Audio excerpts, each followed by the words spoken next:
Yo! Bienvenue, welcome one and all to yet another Modern Sales Meltdown with David Treacle, Chernick, and myself, Gareth Wax, of the many purple hat. I'm here to talk with you about a topic that will freak you out.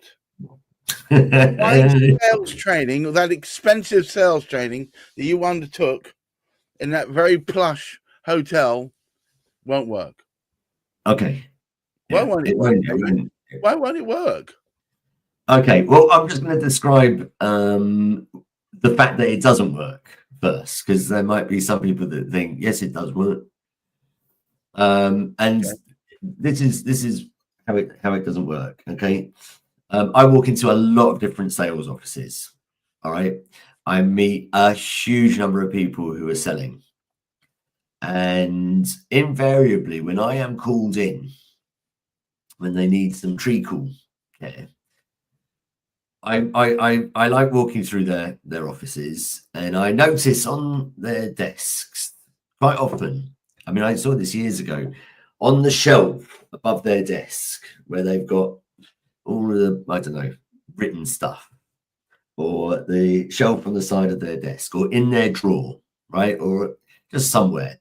They've got a folder, right, and on that folder, on the spine, it's a ring binder. And on that ring binder is the name of some sales methodology or school or some other, right? And so they have done sales training, right? They've got the manual. Invariably, they'll have the book that goes with it, or many of them have the book that goes with it. Okay, well, that's the way to make money when you're doing sales. Well, I mean, and I ask them about it, and they tell me about their experiences with this sales trainer, who is a very charismatic, usually dude, right? In some ways, perhaps sometimes eccentric, great storyteller, and it's great. And they came out all pumped, right? They were going to change their lives. Oh wow! And they were talking to each other. You know, that bit where he talks about how to do the, yeah, oh yeah, it was great.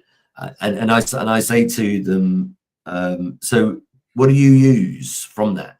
Oh, you know, everything, man. I mean, and then they go on to describe the 2 or 3 things that they remembered from it. Right. And so I then ask them to show me how they are using that, and they ain't. They're just not using it. They're not doing it. Just not doing it. And occasionally, one of these salespeople will say, yes, there is this one thing. I always do it. I mean, I've had it myself where people say, oh, remember that thing you told me 15 years ago? I still do it, right? And it'll be one tiny little minuscule thing that gave them actually quite a lot of benefit for that. But the whole training course, that it was just that one thing, and it happened to lodge itself in its brain.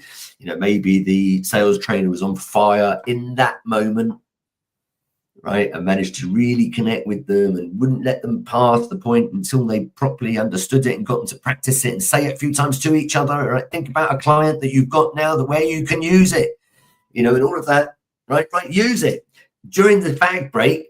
Make a call to that person, say that thing, right? And that'll be the one thing that they remember, but not many do, right? And if you're a buyer of such services, if you have paid for your people or yourself to go on sales training, just have a look at your sales figures. Did they improve as a result? No. They did not. You might have got a short-term boost of motivation that might have lasted a week. Okay. But the reality is that you go on the course, you do the hard work, you feel great afterwards, you think you've done something, you come back with a folder, and you are absolutely gonna use that stuff that you learned. It's gonna go right here on your desk. Brilliant, life-changing. Right. Let me just catch up on some of these emails. Let me just see. Yeah. La la la. A day later, only a day passes, right? Brilliant. Now I can get on with this thing. Open it up. got a reply from one of those emails, which is good. Oh, no, he's going to speak to. Right. I'm leaving this folder here. Right. I'm going to just deal with this thing. Right. Okay. Oh, it's the end of the month, and we've been out of the office for a day or 2 days doing this damn course. Oh. So, but I'm not putting it away. I'm going to stick this on the shelf right in front of me. Beside the other sales course I did 3 years ago. Yeah. Correct. Okay. All right. So that is the experience. And why doesn't it work is the question. But how are you with that experience? Is that an experience that you have lived? Yes and no. I find sales trainers are all about whipping the energy up in the moment. But the only ones that have ever helped me where we put it into practice immediately. So, for instance, we talked about the right and the wrong ways to make a call, and then we said, right, let's do some calls. That was the only time when it fixed itself, because I actually did it. And I think the truth of the matter is, unless you apply it immediately, unless you do it right then, it will never lodge itself in your cranium. Yeah, that's why things like case studies are, I find it very difficult to know how anybody gets any value out of using a case study in a training environment. It's a bit 1980s, isn't it? Oh man. And use in sales, we have the benefit of being able to use actual real situations where, oh my gosh, if it works, you'll get the sale as well. Right. And that'll stick it in your brain, right? Doing that again. Well, yeah, of course, because if you did it once and it comes up with the right result, then, or the good result, then it lodges it. That's the positive. Keep doing that. It's the beginning of it lodging. It obviously needs to become more habitual.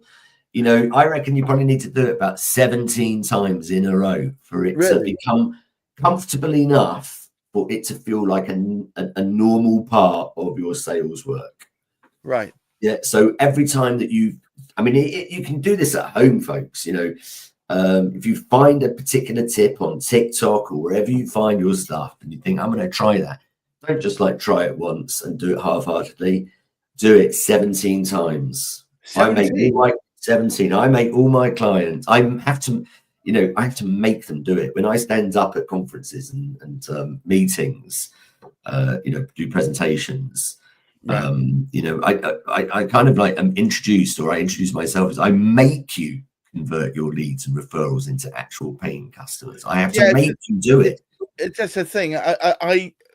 What frustrates me most on the LinkedIn side, I say, do more of this, do less of that, do one of those every day, and then I go back to them maybe a week later. Did you manage to? Well, I put my to-do list.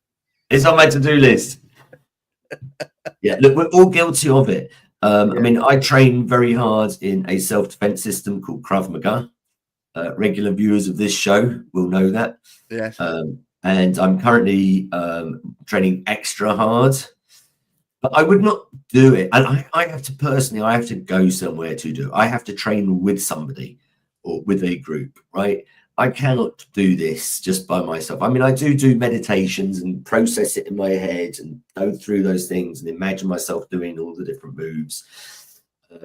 But I really need to be made to do it. Yeah, I need to be able to execute a move, and for my amazing coach Ben Wagstaff to be there going, oh, David, your foot needs to be, remember, put your foot back. Yeah. So I'm doing it right every time. And then I'm power testing it. Yeah. I'm pressure testing it. Yeah. I'm going harder, doing the same move, making sure I'm executing in just the right way every single time, from different angles, with training partners who are different size and different height, different levels of skill, and then I know it. Right. And then hopefully, usually it will work in practice. And that is what we are really aiming for here. It's the difference between being coached and being trained. And yeah, I get it. If you are a studious person and super conscientious and you've got time on your hand to do your homework and apply it straight away in the office and got a the terrifying boss who will make you do it themselves. I'm so sorry, but it's just probably not going to give you an ROI. Yeah, well, at least not an obvious one. Because you might be, maybe you've got an ROI for being inspired. Yeah.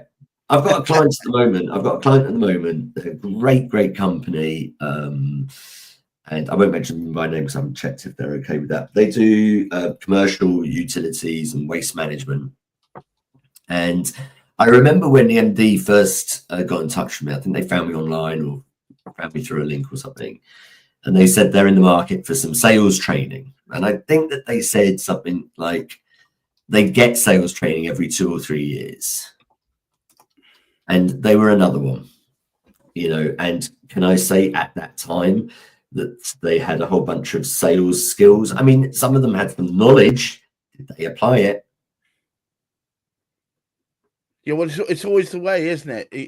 You think you've got it there, but unless it actually gets moved into your normal common parlance, unless it's there within the stuff that you do, almost knee jerk, it's got to be like your Krav Maga stuff that you don't actually have to think about it. That's right. Now I can have a lovely conversation with somebody about Krav Maga. We can go down the philosophical route. We can go down the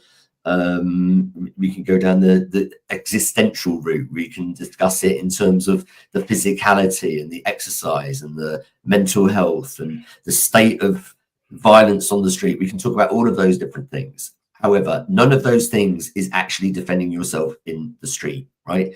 So yes, if you have the knowledge, that's wonderful. And you can go down the pub and have a chat with your mates and talk with your training buddies about the nuances of all the different defenses and whether they would actually work in practice or not. You can do all of that. Or, I can wax lyrical about martial arts in general with people who just, watch that stuff on Instagram. Yeah, we can have a lovely conversation. They can get all fired up and excited and even keen to come and visit a class. Most don't, but some will because I offer it to everyone. But none of that conversation or knowledge is ever going to help you defend yourself against an attacker in the street. And the same goes with sales. You can have all sorts of conversations about what works, what doesn't, the psychology, the philosophy, the competencies, the systems, the processes, all of that stuff, the strategies, the different types of closing, different ways of objection handling. However, the knowledge does not mean that when you're confronted by an attack or an objection or an opportunity to close or an opportunity to send a quote, something like that in the street, in reality, that is going to work.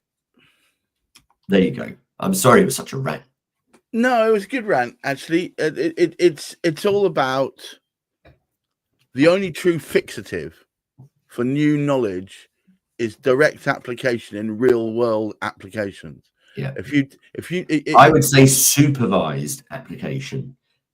Really? Yeah, supervised. Get someone to watch you doing it so you know that you're doing it right. But I change the way I do stuff when someone's watching me. Not when it depends on who's watching. If they're a good, like a personal trainer, if they're a good trainer, they will help you break down your shyness and self-consciousness. No, I've got you. They will also knock on your door when it's pissing down with rain outside and say, come on, get your trainers on. We're going. You paid me to do this, right? Or I am your boss. We are doing this. Well, it's you pay me to do this is not a good enough answer because I know lots of people who in that same circle say, well, I'll pay you a bit more and stay at home. Right, then we'll fire each other. Because if you won't do it, that's different to if you can't do it. Yeah, this is all by consent. All of this has to be by consent. Well, yeah, I don't pop up at someone's door and say, right, I'm now going to bully your company and you into becoming shipshape. By the way, I'm going to send you an invoice which you're going to pay. And they can go, no, mate, that's cool. Yeah, all right. This is all by consent. It's that time, David. I need you to summarize our position, why sales training just won't work.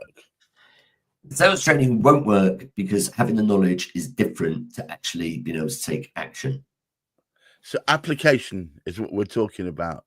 Unless, and I don't know many sales training that does this, part of the sales training is where you actually go and make the calls. You actually knock on the doors. You actually hand out the leaflets. You actually make the sales conversations. You actually follow through and do it then and there.